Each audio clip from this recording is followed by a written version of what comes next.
All right, everybody, welcome back for another episode of Let's Talk About It, Student Counseling and Friends. This week's friend is my friend, Chris Jones, Director of SMDP. Once again, this is her. My pronouns are he, him, and his. And this is a podcast that we do out of UAB Student Counseling Services. And as always, Student Counseling Services is still open. We're still seeing people. We're seeing people virtually, and you can go through the patient portal to set up your first appointment. All right. So, Chris, introduce yourself to the podcast family. Sure. Thank you for having me. My name is Chris Jones. I serve as the Director for Student Multicultural Diversity Programs here at UAB.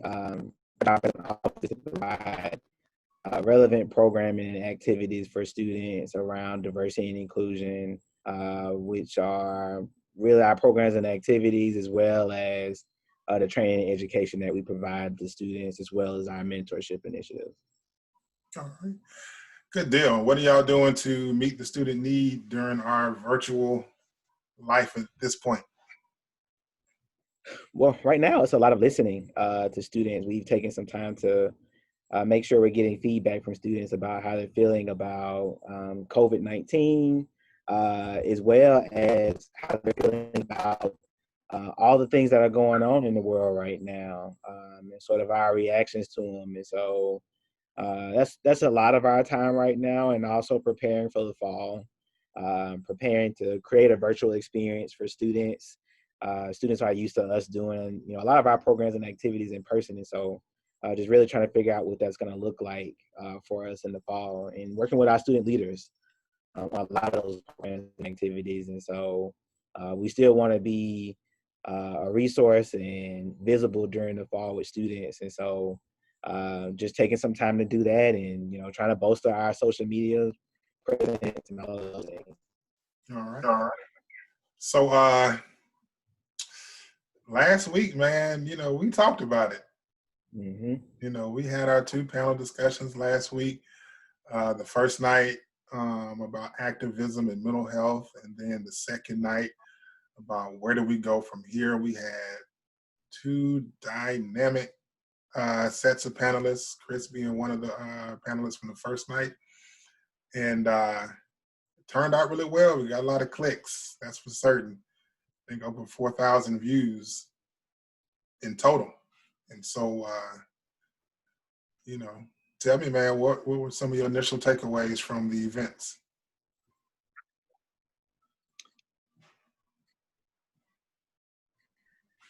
I think one of the big things is, being in a space with other Black folks who work on campus or our students, is really the shared experience that many of us had around racism, even spanning across generations. Those are some things that really stuck out to me.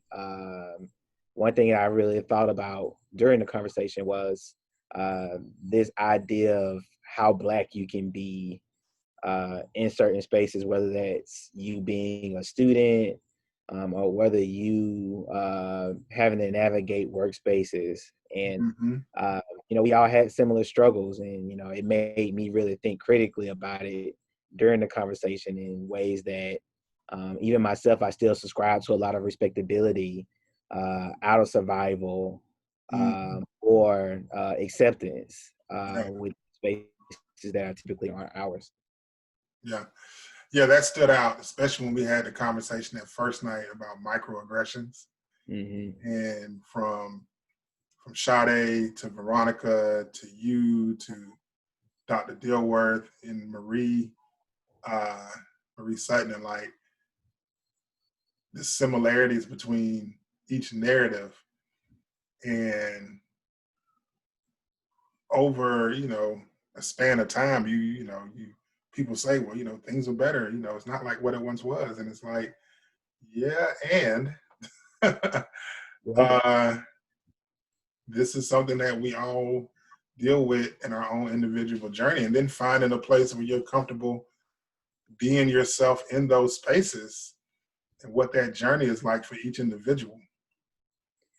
Yeah, and I appreciated that, because I think as the conversation went on the first night, we got more comfortable talking about ourselves.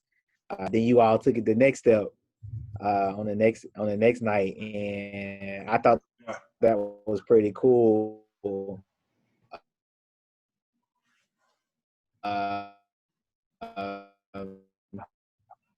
To see my colleagues across campus, that is, because I mean, obviously, Black is beautiful to me, and it's beautiful to see Black folks be able to get in a space and be their authentic selves, and people that I respect and admire being able to do that. Yeah. I really enjoy watching that. Yeah, it was each night had its own particular vibe. And people talking about being invited to the barbecue, man. That second night definitely felt like the barbecue was on, the space table was out, and then the mouth jewelry came out. And the gold grill, and how that definitely just impacted the conversation. And it was this, choosing the moderators, even going into the process, is like, it's like each night's going to have its own vibe. It's going to take shape in its own way. And to see it play out was really cool, especially with that second night of, you see a lot of young professionals. Mm-hmm. I mean, I think me and Sharifa may have been the oldest people in the room that night. And, we're both in our early 40s. And then, we're young individuals. Like you don't see them as old as we are, I guess, as you would compare to the other 40-year-olds and whatnot. And so it was definitely cool to see that play out and attack some of those stereotypes of like what professionalism looks like, especially with Black people and Black professionals. And, sometimes that forced professionalism can be oppressive in ways. I mean, you feel a lot of pressure to do it. I know I talked to you about this before, of like going to conferences and seeing a group of Black brothers, walking towards you, and everybody is in the colorful suits and got the lapel pins and Yeah. the pocket squares, and we like to dress up when it's time. Yeah. Sure. But at the same time, I feel like we have to do those things sometimes to be taken seriously. Yeah. And so, those are spaces that we're still trying to figure out and navigate. I know there's been a lot of conversations about Black women in hair, and being able to wear hair wraps and things like that, as coming to some of these workplace conversations. And those things are very normal for us, in terms of our daily lives. And, the Black people who are in our lives, a hair wrap is just a simple accessory, but Yeah. now it is become a workplace discussion on whether we can do it or not. And I think that just speaks to sort of the navigation that Black people have to make, or the negotiations we have to make about ourselves in a lot of these spaces. And so I appreciate this moment in a lot of ways, because it creates a lot of visibility for us that we haven't had, or people haven't thought were that important. Yeah. And I can tell you, was that first night when Marie commented, Marie Sutton, and her being the director of marketing, and the journey she has on a day-to-day basis of like, how Black do you decide to be today? Like, how much of yourself can you let show today? And then even Sade talking about, like, in the beginning it was, tone it down, but then go home and regret how much you toned it down. And like you said, how much we bargain and negotiate that on a day-to-day basis. Not even day-to-day, moment to moment. Like when you're in a meeting and it's like, all right, then, who's in this meeting with me? Do I have somebody I can make eye contact with when I need to? Yeah, I mean, it's funny because I know when we were on campus, one of my favorite hip hop songs is Notorious Big Warning. Mm-hmm. It's a real, like, aggressive type song, and I would listen to that when I get to a certain point on the street before I pulled into the parking deck, because that was like my rebuttal to, you know, the campus, and, you know, show this respectability that I know that I'm going to navigate every day. Like, that was a part of my routine for a second, is that, you know, I need to root myself in this, because this is who I am, and I don't want to forget that when I go into this space. Like, I didn't think that deep about it in the beginning, but subconsciously, I think that's why I always did that, pulling into the parking deck. Yeah. It's that our subtle rebellion. Yeah, yeah. Yeah, and you know, it definitely comes through music. I know it's sometimes when I'm walking through campus and I got my earbuds in, and it's like, all right, I'm about to head here. Let me go ahead and turn the track, whatever. And, you know, I'm in my head, I'm flipping some bricks as I'm headed to this meeting where I gotta, you know, crank up the, you know, perceived professionalism. And yeah, and I, you know, people, you know, and me and you, we do the Black Experience group together. So it was a glimpse into what those conversations can be like, whether it's in a group setting like we had, or a panel discussion, or just when you're with people in general. And people got a glimpse into that, and a glimpse into some authenticity of what our experience is. And so, yeah, you know, we doing the podcast at home, quarantine, and you hear my kids in the back. It's just what it is. No, it's all good, man. It's Yeah, no we don't pause, we don't edit. You know, this is real life. And so now she slams the door because she can't talk to me. But yeah, how we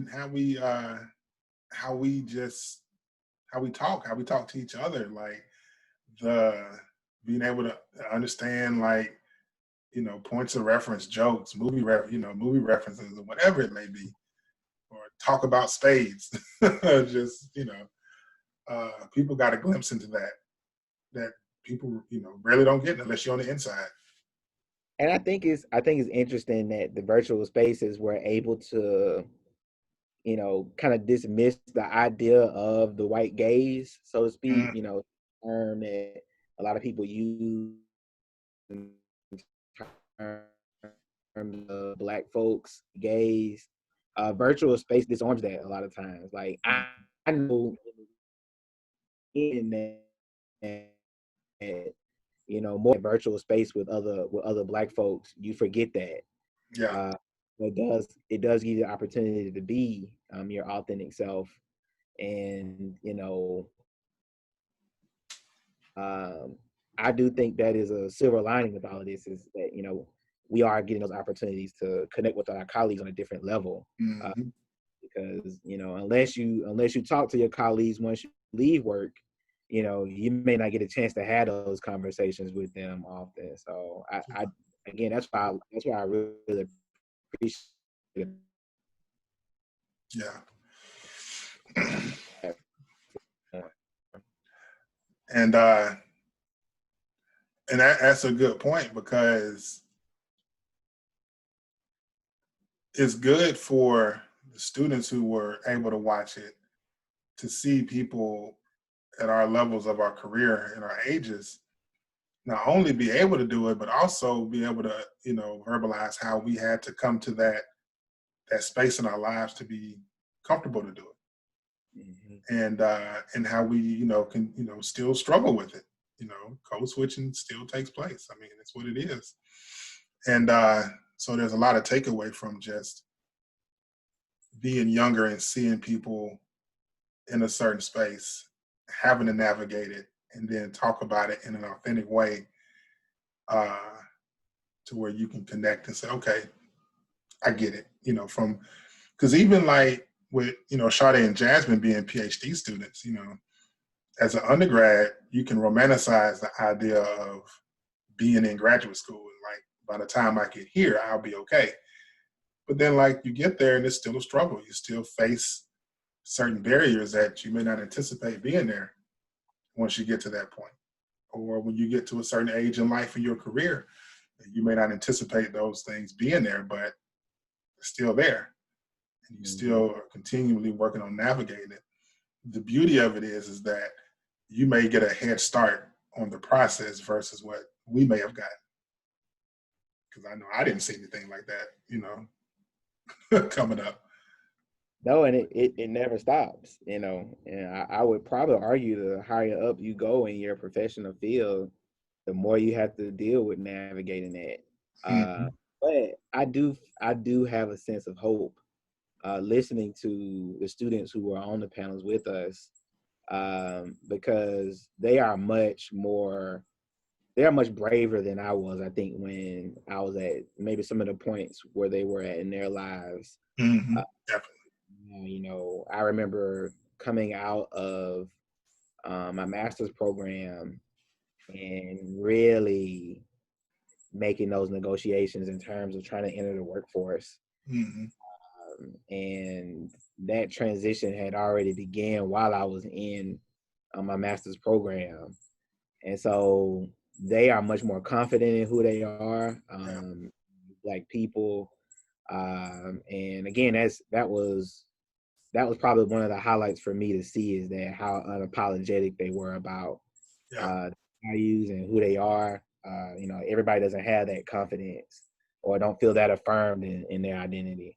Yeah.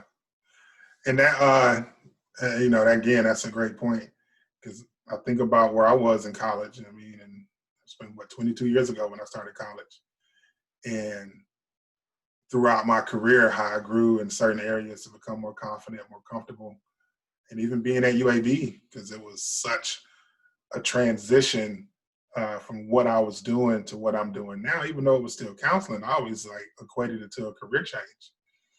And being in certain spaces, especially where it's like everything is so academically focused, and finding comfort and confidence in being in these spaces and being able to navigate. And it goes to show that journey is constantly growing and constantly going.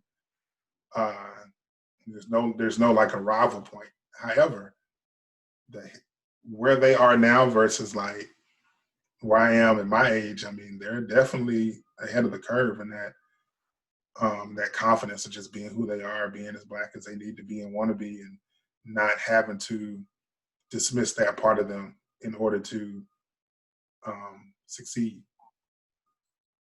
Mm-hmm. So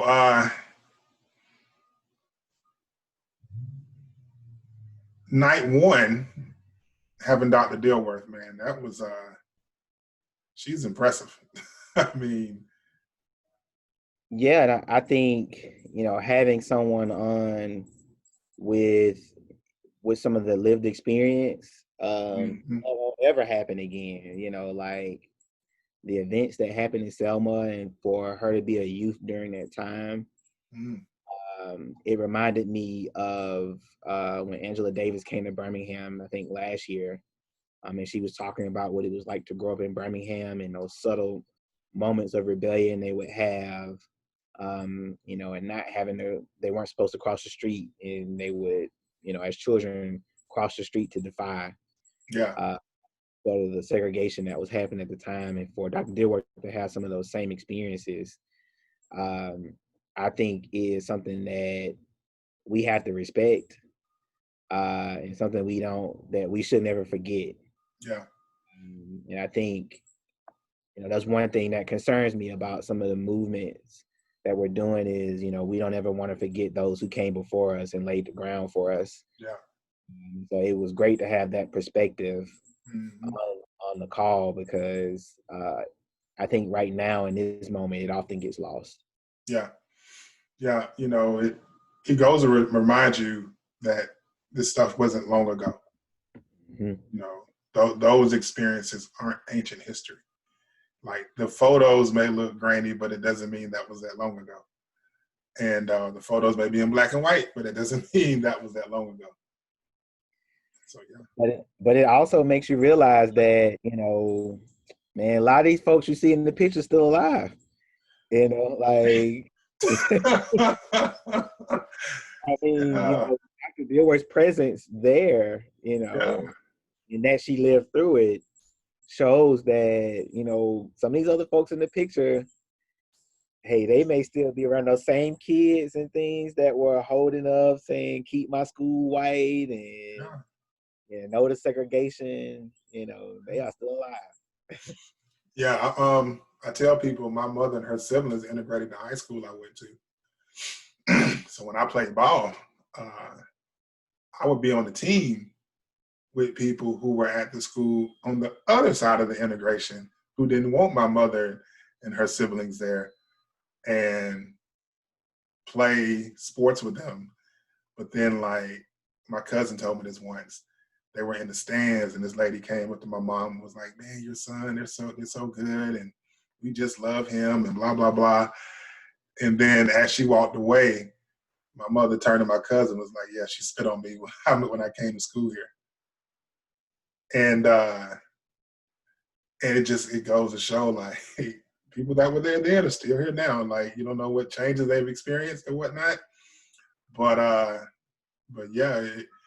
And calls like that connects it. It draws those lines of we're not far removed, and we want to fast forward uncomfortable parts of history, but we need to be reminded that it doesn't work that way. Yeah, and I think it also speaks to what has to happen in this moment, to create real systemic change. I think that you can't move to the reconciliation point until you have some truth. Mm, One thing my mom told me when I was younger, because I always felt like she had an extreme distrust of white people. That just the vibe that she had, and she grew up here in Birmingham during the civil rights movement.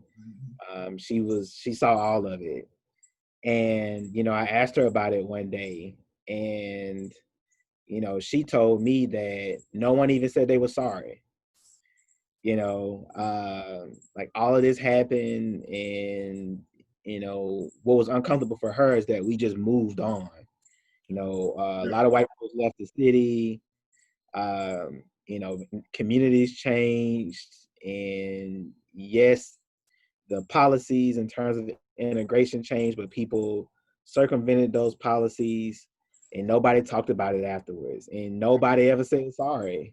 yeah, And I think those things are extremely hurtful to a lot of Black families. And I think that is why this moment calls for a lot of truth, mm, because that will help us move toward reconciliation. If we can't talk about white flight in Birmingham, then, how are we gonna Birmingham? All those things have to happen, but it's got to start with some truth, and that's hard for people. I won't deny that is a yeah, difficult thing to confront, to say that, hey, my family was not on the right side of things, mm, and that's something that has to happen, though. yeah. And that, and the thing is that to admit that doesn't mean you have to then not love your family Right. or you lose all fond memories. Even when we in counseling, when I talk to students, we talk about the parent-child relationship. At some point, your parents go from being on a pedestal to people. Mm-hmm. When you see them as a person, you see the entire person, flaws included. But when they're on the pedestal, you just look up at them and see everything is okay. And it's the same with anybody that you have a lot of value for in your life. But when you see them as people, just because you see them more completely doesn't mean they're worse as a result. You just see the entire person. Mm-hmm. And you're able to decide from that, like, okay, mom, I love you, and this right here wasn't cool. It's like, well, we don't agree at this point. And so doesn't mean our trips to Florida wasn't any fun, but it also means when you had these inappropriate jokes, that wasn't cool. And so it's not an either or. Now it may turn out that way if you go to address some stuff. Some people may not want to vibe with you after that, but that's okay. If it's the truth, then it's the truth. And so yeah, night two. Uh, I say we got to the barbecue for real that night, but also I feel like people were introduced to, and I mean, people were introduced. People were introduced to Dr. Anthony C. Hood. And I know a lot of people know him, but a lot more people definitely got a chance to see him, especially on our side of campus. Yeah. Yeah, and I think he has a story that a lot of people need to hear, particularly our students, in terms of moving from failure to triumph, and also being from the city. He's from Inslee, a community that faces a lot of stigma Yeah. right now, and he went back. Yeah. And I think that's admirable of him. I even had a conversation with him about it. Mm-hmm. He's truly a representative of Birmingham, and we talk about making Birmingham a classroom for UAB students when we have people like that campus who can really share that experience. I think is important, and he just mad cool, Yeah, just cool, just cool. Like, I'm like, when he posts on Facebook about these space games, I'm like, hey man, bring me to the table. Bring me to the table. I'm the best space player you know. You don't even know me yet. So yeah, and I think it spoke to as well the need for having a space like that offline, for staff and faculty, to where you can just hang out and have an opportunity virtually. Definitely can offer that. I know we've talked about that before, just like, creating a space and having a space. Whoever shows up, shows up. And we make the most of it. So yeah. So in conclusion, man, both nights, they were good. Yeah, I enjoyed them. I really did. And again, I don't think that I've had an experience where I've been in such an authentic space with my Black colleagues across campus. I mean, certainly we'll have those experiences within the places we work, with the people that we work directly with. But to have that experience across campus with other Black folks was really nice. I really appreciated that, and to see even with the panel the second night that I wasn't on, to see that take place was also really cool. Yeah. Yeah, I agree. It's easy, not say easy, but it's easier when you're in the Hill Center, or if I just come across the street to the Hill Center.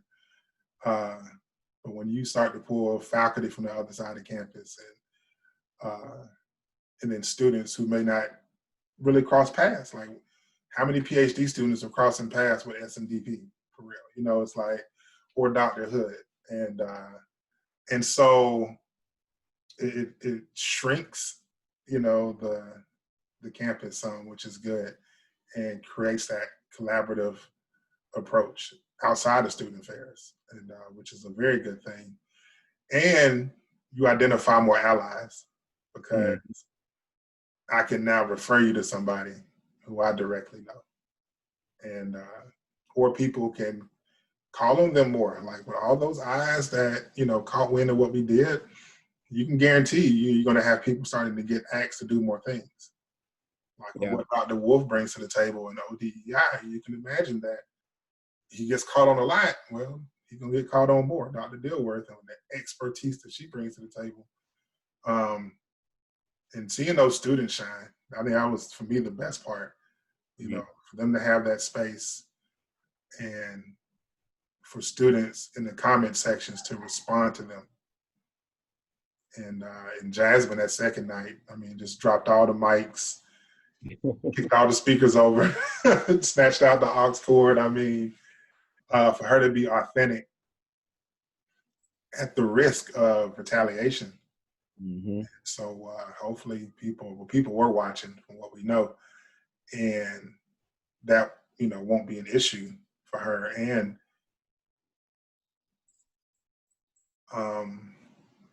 just the ability to just let it out, to let that out and put it out there. and what that can, do for the load that she's carrying as the GSG president. So hopefully that, it all helps. And so yeah, man, it was good, and look forward to what comes next. I really think one on allyship would be very appropriate. Yeah, because I think that like we were just saying a second ago about confronting that history of racism is something that even white folks have to talk about with one another. Mm-hmm. It's something that I don't have that shared experience to support my white colleagues on. Yeah. And so that's a conversation that's easier for them to have in terms of how do they be an ally within supporting racial justice, and what are some things that folks have to confront Yeah. to be able to do that.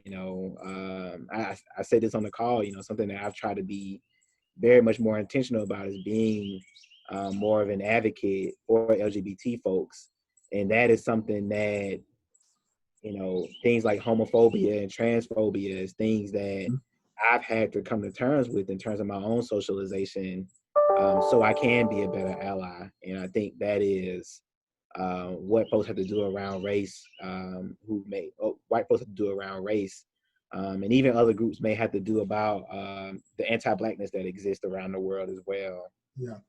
So I don't want to leave out our Latinx and Asian folks within the conversations, because they've also been out there supporting Mm-hmm. Black lives, and they also take on some risk and have to do some confronting themselves Yeah. around. Yeah, I think now more than ever, you see it's not a Black issue. Right. When you look at past protests and movements, you would see it sprinkled in. But now you're looking at these things, and it's 60% non-Blacks at these events. And so, that again says something. I even had a conversation with a student who made the statement, and this is a white student, graduate student, and she was like, I walk around now wondering, like, do Black people hate me? Mm. And she asked me about that, and I was like, well, you've done some work to see more of the entire picture, and now you have more of a view of, you step back and you see yourself and the role that you may have played or you play and everything, and it calls you to see yourself differently. And yeah, that can make you look at yourself more and be like, well, what are people thinking of me? Whereas before you haven't had to do that.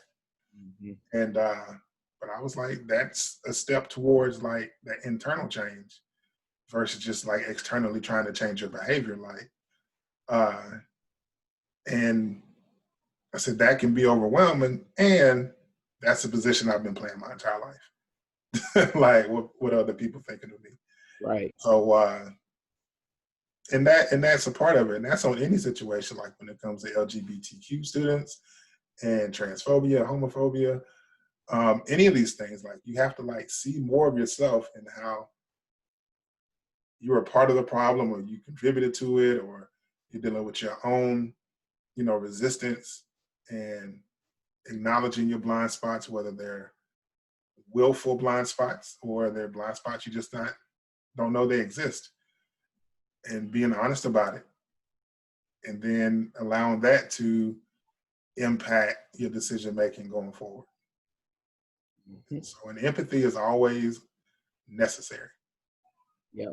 Not sympathy, not, what can I do for you? No, it's like empathy, like to put yourself in my shoes. And that takes work, to put yourself in the other person's shoes, because it's not a one-way approach to it. To be empathetic, that means you're being individually empathetic to any situation you encounter. And so, yeah, I was listening out, thought one of my daughters was crying. So I had to roll my eyes and make sure my right ear working to make sure nobody hurt.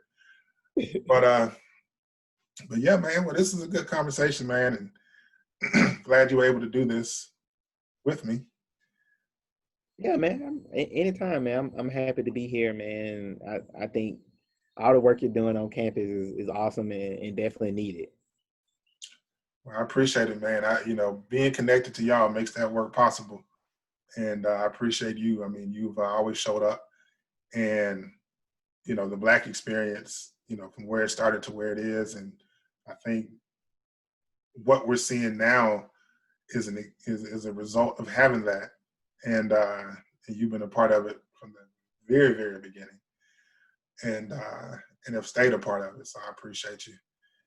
And yeah, um, sometimes I play a game towards the end of these podcasts, but sometimes you got to just stick to the seriousness of what's going on. And not to say this was, I guess, super heavy, but it was necessary. Yeah. So yeah, well, good, man. Well, like I said, we talked about it. We're going to keep talking about it. So stay tuned for more to come. And like I said, with Student Counseling Services, we're always open. This is another episode of Let's Talk About It, Student Counseling with Friends. I'm Herb. That's my friend, Chris. And we will see you next time. Have a good day.